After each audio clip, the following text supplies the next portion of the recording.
랭캐스터에 있는 사이드 앤 사운드, 여기 계신 분들은 다 아실 줄 믿습니다. 지금 어떤 선극을 공연하고 있는지도 아시는지요? 여호수아입니다. 많은 분들이 가서 보고 왔다고 들었습니다. 지난 4월 중순에 저도 제가 섬기는 구역 중에 한 구역이 이 여호수아를 공연하러 가서 저도 함께 가서 보고 왔습니다.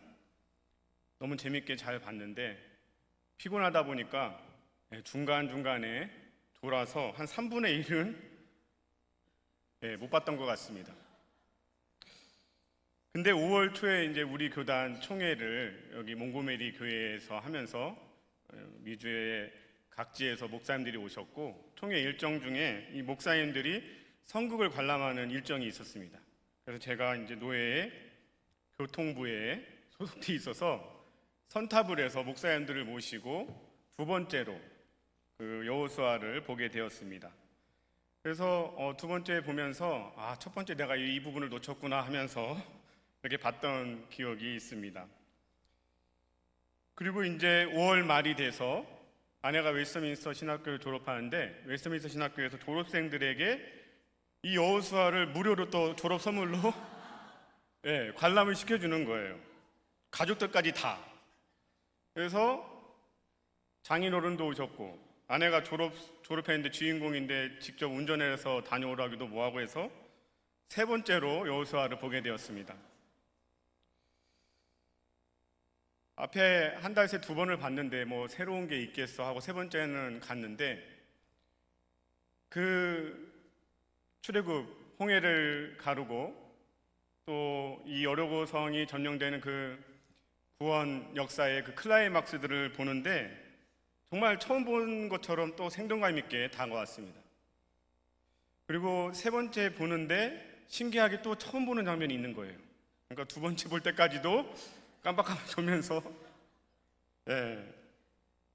본 것입니다. 하나님께서 왜 여호수아를 세 번이나 공짜로 보게 해주셨을까? 그 감사하면서도 제 신앙생활을 한번 돌아보게 되었습니다. 하나님 나라의 이 이야기는 정말 보면 볼수록, 들으면 들을수록 이렇게 은혜롭고 재밌는데, 그리고 또 이미 다 알고 있다고, 또 보고 들어서 알고 있다고 하는데 보면 볼수록 놓쳤던 부분들, 내가 보지 못했던 부분들이 있다는 것입니다. 정말 그 세 번을 보니까 배우들이 하는 대사가 거의 성경의 말씀이지 않습니까? 지금도 막 그 대사들이 생각나고, 노하기를 더디하시는 인자가 많으신 그 하나님을 찬양하는 그 찬양 소리가 귓가에 맴돌고 있는 것 같습니다. 우리가 하나님을 가까이 하면 가까이 할수록 우리는 그 하나님의 은혜를 잊지 않고 오랫동안 기억하게 됩니다. 근데 우리가 너무 삶이 바쁘다 보니까 말씀 보기도 또 기도하기도 쉽지 않고, 세상의 즐거움에 빠져서 그 유혹에 넘어가서 세상의 즐거움을 쫓아 살다 보면은 하나님의 은혜를 잊어버리기가 너무 쉽습니다. 인간은 망각의 동물이다라는 말이 있는 것처럼 우리는 그 비천했던 우리를 죄에서 구원하신 하나님의 놀라운 은혜를 경험하고도 그 은혜를 너무 쉽게 잊어버립니다. 출애굽한 이스라엘 백성들이 홍해를 가르고 그들을 구원한 하나님을 잊어버렸을 때 광야에서 불평과 원망으로 하나님을 대적했습니다.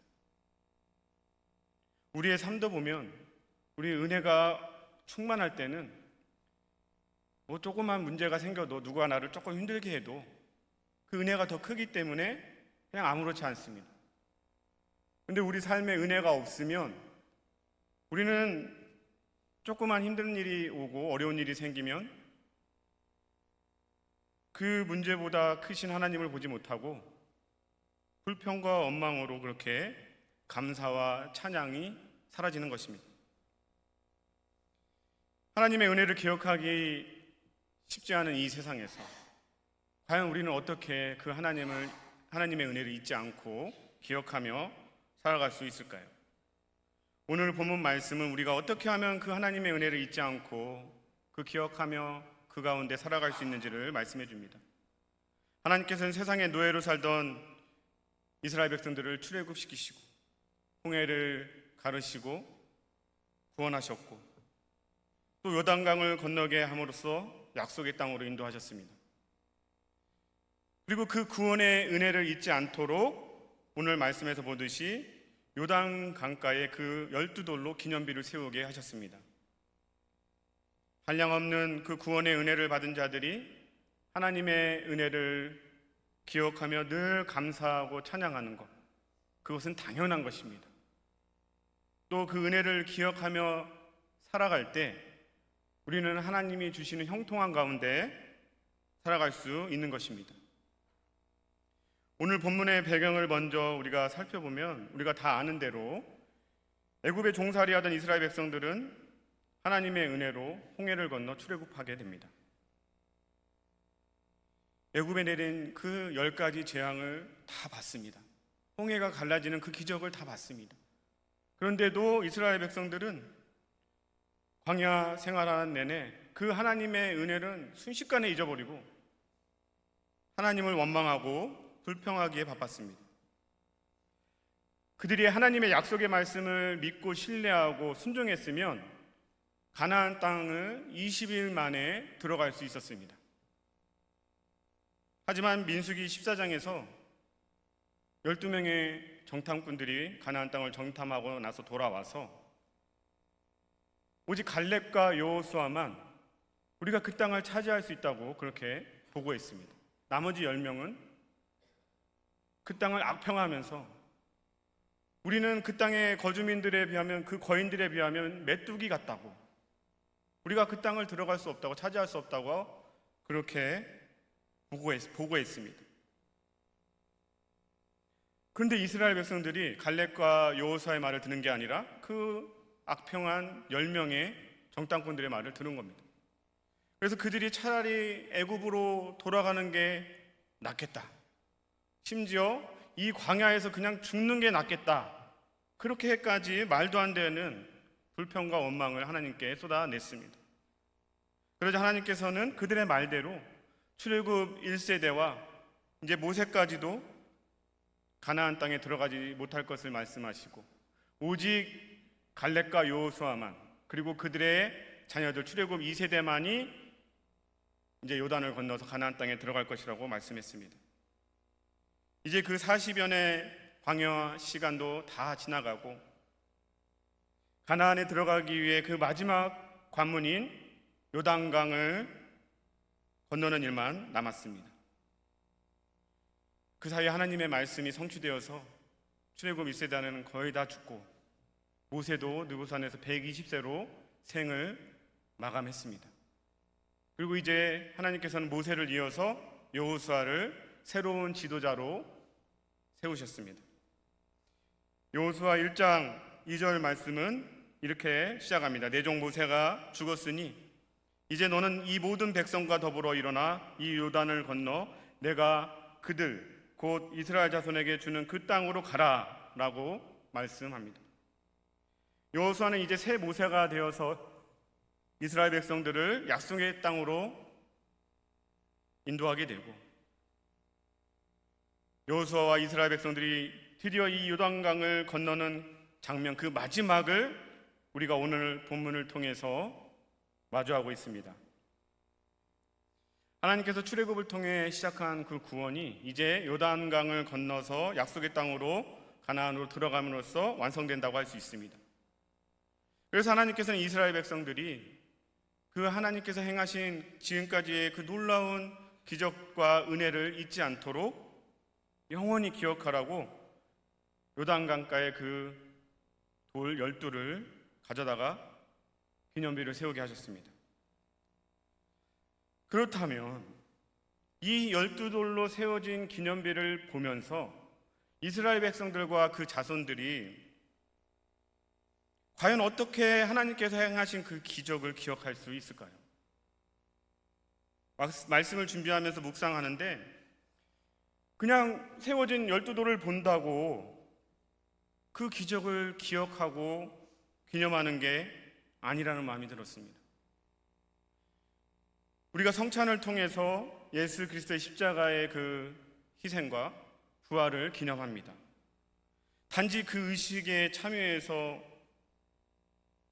빵을 나누고 잔을 마신다고 그 예수 그리스도의 십자가의 희생과 부활을 기념하는 것일까요? 우리가 실제 이 믿음 생활을 하면서 주님의 말씀대로 순종해서 우리가 희생하고 그 사랑을 보여줄 때 그게 진정으로 예수님의 희생과 헌신과 그 부활을 기념하는 것입니다. 이스라엘 백성들도 우리도 이스라엘 백성들이 그 돌 기둥의 기념비를 세우기까지 행했던 것, 그것을 우리가 그대로 체험할 때 그 돌 12돌의 기념비가 우리의 기념비가 되는 것입니다. 저는 오늘 본문 말씀을 통해서 우리가 하나님의 말씀에 순종할 때 과거에도 현재에도 그 동일하신 살아계신 역사하시는 그 하나님을 경험하게 되고 그로 말미암아 우리가 하나님의 은혜를 오랫동안 기억할 수 있음을 함께 나누기 원합니다. 오늘 말씀에서 우리는 여호수아와 이스라엘 백성들이 온전히 하나님 말씀에 순종하고 있는 것을 보게 됩니다. 오늘 본문에서 여호와 하나님은 여호수아에게 말씀하시고 여호수아는 이스라엘 백성들에게 그 말씀을 전하고 백성들은 여호수아의 말을 마치 하나님의 말씀처럼 온전히 순종하는 것을 볼 수 있습니다. 요단강이 갈라지는 기적은 여호수아와 이스라엘 백성들이 하나님 앞에 온전히 순종했기 때문에 가능했다는 것입니다. 단순히 그 돌 기둥이 세워진 게 중요한 게 아니라 그들의 헌신을 통해 세워졌다는 것을 우리가 아는 것이 중요한 것입니다.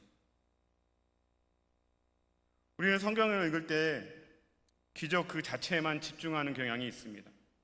오늘 말씀에서도 흐르던 요단 강물이 끊어져서 길이 만들어진 것은 정말 엄청난 기적입니다. 하지만 성경에서 기적 그 자체가 전부가 아님을 우리는 알 수 있습니다. 사도 요한이 요한복음의 그 기록 목적을 얘기하면서 예수께서 이 책에 기록되지 아니한 다른 표적도 많이 행하셨으나 오직 이것을 기록함은 너희로 예수께서 하나님의 아들 그리스도이심을 믿게 하려 함이요 라고 말씀하고 있습니다.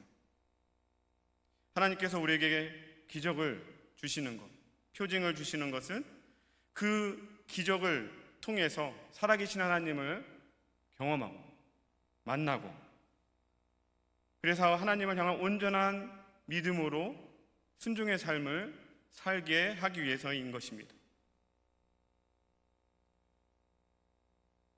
우리가 다 아는 그 사도 베드로가 예수님을 만나는 그 장면에서도 베드로가 밤새도록 수고하였지만 고기 한 마리 잡지 못했습니다. 그때 예수님께서 저 물가에 서서 베드로에게 저 깊은 곳으로 가서 그물을 내리라고 말씀하십니다. 베드로는 평생 어부로 살았고 그 물길을 누구보다 잘 알고 있었습니다. 하지만 베드로가 자기가 가지고 있던 그 지식과 경험들을 다 내려놓고 오직 말씀에 순종해서 그물을 내렸을 때 그물이 찢어질 정도로 물고기가 많이 잡히는 그 기적을 체험한 것입니다. 오늘 본문에서도 우리는 여호수아와 이스라엘 백성들이 하나님의 말씀에 온전히 순종하는 것을 보게 되는데 먼저 이스라엘 백성들이 여호수아에게 순종합니다. 8절과 10절 말씀의 그 서두를 보시면 상반절을 보시면 8절에 이스라엘 자손들이 여호수아가 명령한 대로 행하되 여호와께서 여호수아에게 이르신 대로 그렇게 행했다고 말씀합니다. 또 10절 상반절을 보면 여호와께서 여호수아에게 명령하사 백성에게 말하게 하신 일 곧 모세가 여호수아에게 명령한 일이 다 마치기까지 지금 이스라엘 백성들은 새로운 지도자인 여호수아에게 온전히 순종하는 것입니다. 그들은 지금까지 모세를 통해 말씀하시는 하나님께 순종했습니다. 근데 이제 이 모세가 죽고 나서 여호수아가 새 지도자가 된 것입니다. 모세의 위엄과 그 권위에 비교하면 여호수아는 어린 청년, 정말 풋내기에 불과합니다. 이스라엘 백성들은 출애굽부터 광야 40년 그 생활 동안 하나님께서 어떻게 모세와 함께 하셨는지를 다 지켜봤습니다. 애굽에 10가지 재앙을 내리셨고, 홍해를 가르셨고, 만나에서 반석에서 생수가 나게 하셨고, 만나와 메추라기를 주셨고, 불기둥과 구름기둥으로 함께 하셨고, 또 아말렉과의 전쟁에서는 모세가 두 손을 들고 기도함으로 승리하게 하셨습니다. 그에 비하면 여호수아는 정말 신출내기로 이제 요단강 이 도하 장면이 그의 데뷔전과 마찬가지입니다. 그런데 이스라엘 백성들이 모세에게 순종하듯이 여호수아에게 온전히 순종하는 것입니다. 그 결과 14절에서 말씀하기를 이 요단강이 갈라지는 기적을 통해서 하나님께서는 여호수아를 온 이스라엘의 목전에서 크게 하여 그를 두려워하기를 모세를 두려워하던 것 같이 했다고 그렇게 말씀하고 있는 것입니다. 다음은 언약궤를 맨 제사장들의 순종입니다. 요단강 물은 홍해와 다르게 하나님께서 갈라지게 하지 않으셨습니다. 오늘 본문 앞에 3장에서 3장 13절을 말씀을 보시면 온 땅의 주 여호와의 궤를 맨 제사장들의 발바닥이 요단 물을 밟고 멈추면 요단물 곧 위에서부터 흘러내리던 물이 끊어지고 한 곳에 쌓여 서리라 라고 하나님께서 말씀하십니다.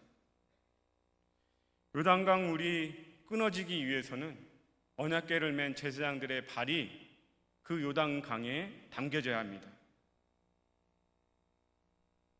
홍해를 하나님께서 친히 갈라지게 하신 것은 하나님의 전적인 은혜로 구원받은 것이지 우리의 공로가 있을 수 없다는 것입니다. 하지만 구원받은 이후에는 이제 우리의 순종과 헌신으로 우리는 그 구원을 이루어가는 것입니다. 이미 임하였지만 아직 완성되지 않은 하나님 나라이기에 그 하나님 나라를 살아가기에 우리는 말씀에 순종하며 예수 그리스도를 닮아가며 그렇게 우리의 구원을 이루어가는 것입니다. 제사장들이 하나님의 말씀에 순종하여 요단강을 건너 그 약속의 땅으로 들어간 것처럼 구원받은 우리도 우리의 순종을 통해 구원을 이루고 하나님 나라에 들어가는 것입니다. 그런데 문제는 이 요단강 물이 그냥 쫄쫄쫄 흐르는 그런 물이 아니라는 것입니다.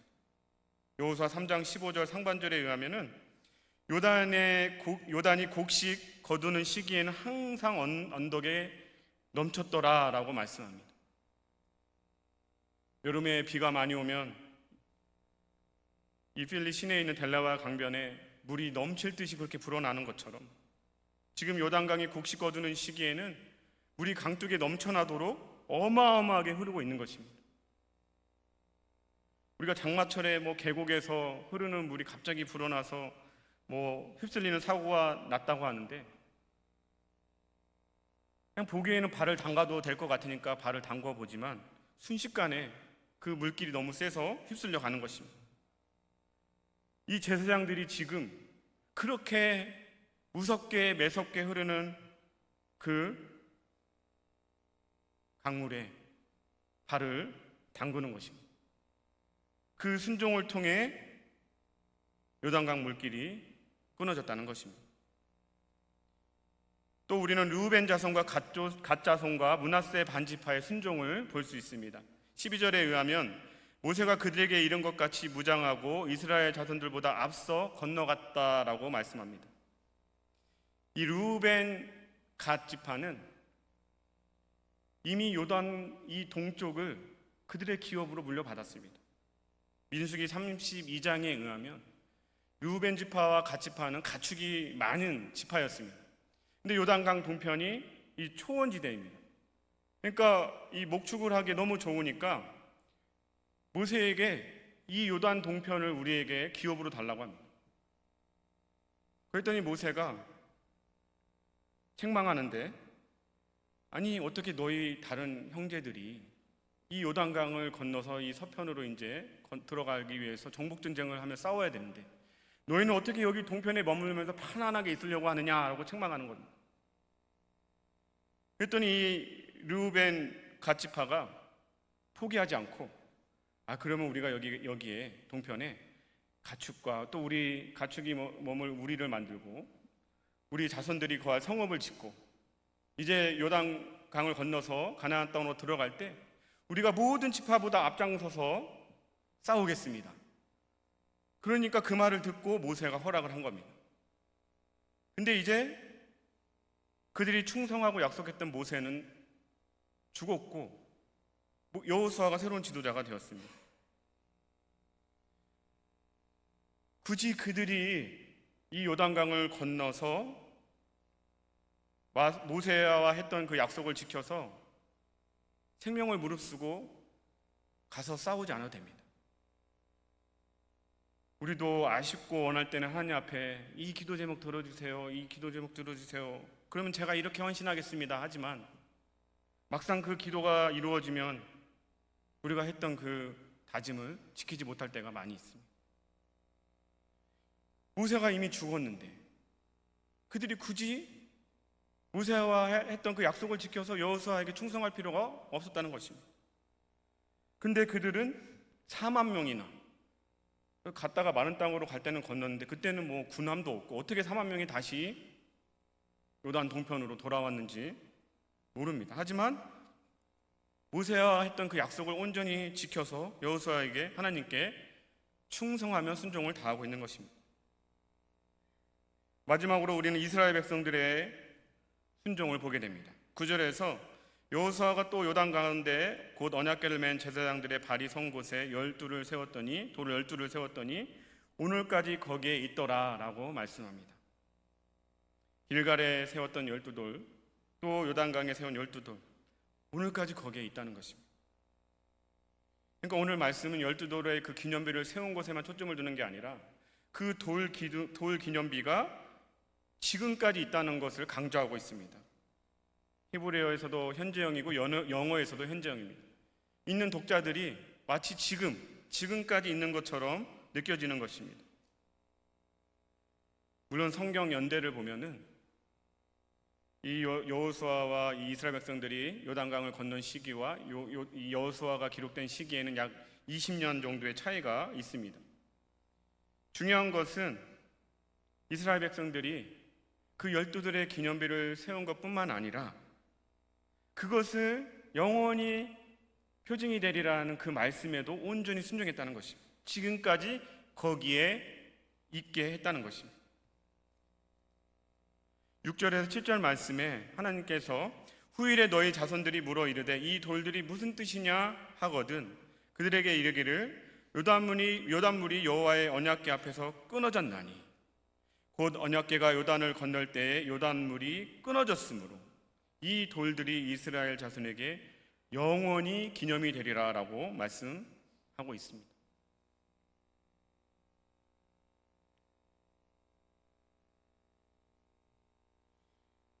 우리가 지금까지 살펴본 대로 요단 강물이 끊어지고 요단강이 갈라질 수 있었던 것은 이스라엘 백성들의 온전한 순종이 있었기 때문입니다. 하나님께서 12돌의 기념비를 세우라고 한 것은 단순히 이 12돌의 기념비를 보고 과거에 있었던 일을 기억해라, 기념하라 라는 것이 아닙니다. 이 12돌이 세워지기까지 너희 조상들이 얼마나 나에게 순종했는지 아느냐, 그것을 묻고 있는 것입니다. 너희도 그렇게 순종해야 요단강물이 끊어지는 그 기적을 체험할 수 있다는 것입니다. 7절 말씀에 요단강물이 끊어졌다는 표현이 2번 연속 나오면서 요단강 물이 끊어졌으니 이 돌들이 영원한 기념비가 되리라고, 그렇게 되게 하리라고 말씀합니다. 여기서 끊어지다, 이 끊어지다라는 히브리 말이 중단되다, 완전히 멈추다 라는 뜻입니다. 사랑하는 성도 여러분, 이스라엘 백성들이 온전히 순종함으로 이 요단물의 물줄기가 끊어졌듯이 우리가 하나님의 말씀에 온전히 순종할 때 우리를 옥죄고 있던 그 죄의 권세도 끊어지는 것을 우리가 믿어야 될 줄 믿습니다. 요단강 물이 끊어졌을 때 이스라엘 백성들이 약속의 땅으로 들어갔듯이 십자가에서 그 죄의 권세가 끊어짐으로 우리가 그 말씀에 순종함으로 우리도 하나님 나라에 들어가는 것입니다. 우리가 말씀을 순종하고 지킬 때 죄와 사망의 권세가 끊어지는 그 기적을 체험하는 은혜의 기념비가 세워지는 것입니다. 또한 오늘 말씀에서 보면은 온전히 순종했을 때 한번 세워진 그 은혜의 기념비를 오랫동안 잊지 않고 기억하게 된다는 것입니다. 우리가 사랑하는 누군가를 기억하고 오랫동안 간직하려면 자주 만나야 됩니다. 아무리 사랑하는 사람이라도 자주 보지 못하면 마음이 멀어지고 결국에는 어느새 오랫동안 못 보면 점점 잊어지는 것입니다. 우리가 살아계신 하나님을 날마다 체험하고 만나야 하나님의 그 은혜를 기억하는 것입니다. 예전에 한 다큐멘터리에서 공부에 대한 공부라는 주제로 한 실험을 하였습니다. 그러니까 어떻게 공부하는 것이 더 효율적인지를 실험한 거였습니다. 학생들을 두 그룹으로 나누어서 한 그룹은 2시간 내내 공부만 하게 했습니다. 그리고 다른 한 그룹은 1시간 공부하고 1시간 동안은 그 공부한 것을 여러 문제를 통해서 시험을 보겠습니다. 테스트를 보겠습니다. 그리고 다음 날 시험을 보게 했습니다. 어느 쪽이 더 좋은 성적이 나왔을까요? 2시간 동안 공부한 쪽, 1시간 공부하고 1시간 시험 본 사람. 다음 날 시험 봤는데 2시간 동안 공부만 한 그룹이 평균 10점이 높았다고 합니다. 그러니까 만약에 내일 시험 본다면 오늘 모의 테스트 그런 거 하지 말고 열심히 2시간 동안 그냥 머릿속에 다 채워 넣어야 됩니다. 그게 더 효율적이고 현명한 선택이라는 것입니다. 그런데 똑같이 이들을 대상으로 한 달 후에 다시 시험을 보게 했더니 이번에는 반대로 1시간 공부하고 모의 시험을 봤던 그룹이 평균 15점이 더 높게 나왔다는 것입니다. 그러니까 이 실험을 통해서 우리가 단기간 기억을 할 때는 그냥 무조건 집어넣는 겁니다. 단기간 기억을 위해서는. 근데 평생 동안 그 기억을 오랫동안 유지하기 위해서는 이 지식을 집어만 넣으면 안 되고 그것을 꺼내서 써봐야 된다는 거예요. 어떻게 이 지식이 사용되는지 써봐야지 오랫동안 기억에 남다는 거예요. 그래서 학습으로 집어넣었다면 모의 시험으로 꺼내려고 노력해라가 지금까지 밝혀진 최고의 공부법이라고 합니다. 우리가 말씀을 아무리 많이 읽고 배운다고 할지라도 그 말씀을 꺼내지 않으면, 말씀대로 순종하지 않으면 우리가 은혜 받은 말씀이 오랫동안 기억에 남지 않는다는 것입니다. 우리가 아무리 주일 예배와 수요 예배, 금요 예배, 새벽 기도를 통해 은혜를 받아도 그 말씀대로 순종해서 직접 살지 않으면 그 은혜 받은 말씀이 우리 기억에 오래가지 못한다는 겁니다. 요한복음 14장 21절 말씀에 나의 계명을 지키는 자라야 나를 사랑하는 자니 나를 사랑하는 자는 내 아버지께 사랑을 받을 것이요 나도 그를 사랑하여 그에게 나를 나타내리라 라고 말씀합니다. 우리가 하나님의 말씀에 순종할 때 하나님께서 우리에게 그분의 영광을 나타내십니다. 우리가 머릿속에만 알고 있던 그 하나님을 우리가 말씀을 순종할 때 실제 만나게 되고 경험하게 되는 것입니다. 오늘 말씀에서도 하나님의 말씀에 순종한 이 12지파의 대표들, 그들은 하나님의 영광을 가까이에서 지켜봤습니다. 4절에서 5절 말씀에 이스라엘 자손 중에서 각 지파에게 한 사람씩 준비한 그 12사람을 불러 그들에게 요단 가운데로 들어가 너희 하나님 궤 앞으로 가서 이스라엘 자손의 지파 수대로 각기 돌 12를 가져다가 어깨에 매라고 합니다. 1절 말씀에 보듯이 지금 이스라엘 모든 백성이 다 요단강을 건넜습니다. 저쪽에 물이 막 쌓여 있습니다. 이제 다 건넜으니까 언제 그 물길이 다시 들이닥칠지 모릅니다. 근데 그 상황에서 이미 다 건너왔는데 다시 들어가서 돌을 메고 오라는 것입니다. 근데 말씀에서 특이한 게 언약궤 앞으로 가서 돌을 메고 오라는 것입니다. 이 언약궤는 하나님의 임재를 상징합니다. 지성소에 있었고 대제사장만 1년에 한 번 들어가서 하나님을 대면할 수 있었습니다. 근데 그 위험을 무릅쓰고 다시 들어가서 하나님의 언약궤 앞에 서서 이 12명은 하나님의 그 찬란한 영광과 위엄을 보는 것입니다. 그들에게는 아마 그 기억이 평생 오랫동안 기억됐을 것입니다. 서두에 예수님의 말씀에 순종하여 그물을 내리고 수많은 물고기를 잡았던 그 베드로가 본 것은 그 기적을 통해 물고기에 잡힌 많은 물고기만, 그물에 잡힌 물고기만이 아니었습니다. 베드로가 그 기적을 체험하고 예수님께 주여 나는 죄인이로소이다 나를 떠나소서 이렇게 말씀합니다. 베드로는 그 기적의 현장에서 하나님의 임재와 영광을 본 것입니다. 훗날 예수님께서 십자가에서 죽으시고 베드로가 나는 물고기를 잡으러 가노라 하고 갑니다. 흔히 베드로가 그냥 자기에서 모든 걸 포기하고 이제 생업인 물고기를 잡으러 가겠다고 그렇게 갔다고 생각하는데 말씀을 준비하면서 보니까 베드로는 정말 그때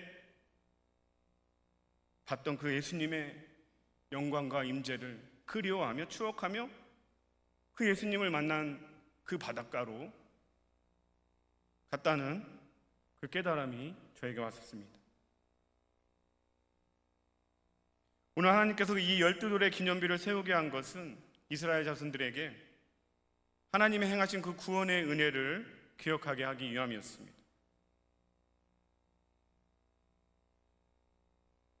6절에서 자손들이 이 돌들이 뭐냐고 물어보게 될 것을 말씀하고 있습니다. 성경시대의 돌들이 이 기념비로 세우게 된 것은 돌이 딱딱하고 오래 가니까 거기에 글씨를 새기긴 어려워도 오래오래 그 돌이 세워져 있고 글씨가 남아있으니까 그래서 하나님도 모세에게 십계명을 주실 때 돌판에 주신 것입니다. 근데 이제 신약시대에 고린도후서 3장 3절 말씀에 보면은 먹으로 쓴 것이 아니요 하나님의 영으로 쓴 것이며 돌판에 쓴 것이 아니요 오직 육의 마음판에 쓴 것이라고 말씀합니다. 그러니까 하나님께서는 그 은혜의 기념비를 이제 우리의 심령에 새기기를 원하시는 것입니다. 우리가 자녀들 앞에서 먼저 하나님의 말씀에 순종하는 삶을 살 때 교회에서도 마찬가지고 주변에서 집에서 우리 자녀들이 물어보는 것입니다. 엄마 아빠는 왜 다른 아빠들처럼 자유롭게 하고 싶은 거 다 하면서 살지 않아? 우리도 친구들이 하는 대로 그렇게 다 왜 시켜주지 않아? 그때 하나님의 말씀에 순종해서 그 은혜의 기념비를 심령에 새겨본 사람이라면 그 은혜의 기념비를 증언하는 것입니다. 엄마 아빠는 하나님께서 이 죄로부터 구원해 주신 은혜가 크기 때문에 세상 사람들이 그 즐기는 그런 것보다 교회를 섬기고 하나님을 예배하고 선교사님들을 훈하는 것이 더 기쁘기 때문이야. 그 고백을 통해 우리의 심령에 세워진 그 은혜의 기념비가 자손들에게 증언되는 것입니다. 사랑하는 성도 여러분, 지금 이 시대에는 우리의 심령에 간직될 그 은혜의 기념비를 세우지 못하도록 하는 수많은 유혹들이 도사리고 있습니다. 온갖 보고 듣고 먹고 마실 것들이 예수 그리스도와의 그 사귐을 가로막는 것입니다. 또 디지털 시대에 살기 때문에 기록하고 저장하는 것은 쉽지만 동일하게 그 기억들이 클릭 한 번이면 1년 수십 년 저장된 그 모든 기록들이 순식간에 삭제되는 시대입니다. 하지만 우리 안에 그 새겨진 심령에 새겨진 그 하나님의 은혜의 기념비는 성령 안에서 영원토록 기억될 것입니다. 사도 바울이 갈라디아서 5장 17절에서 말씀하기를 내가 내 몸에 예수의 흔적을 지니고 있노라고 말씀합니다. 바울이 말하는 이 흔적, 그 흔적은 하나님의 은혜를 통해 내가 예수님의 종으로 예수님께 속한 사람임을 인치는 도장과도 같은 것입니다. 우리가 하나님의 말씀을 순종함으로 그래서 하나님의 그 살아계심을 경험할 때 우리의 그 심령의 은혜의 기념비가 세워지고 하나님께서 인치시는 그 예수 그리스도의 흔적이 영원토록 우리 기억에 간직될 것입니다. 우리가 그렇게 순종하며 평생토록 주님 앞에 나아가는 저와 여러분이 되시기를 예수님의 이름으로 축복드립니다. 우리 함께 기도하도록 하겠습니다.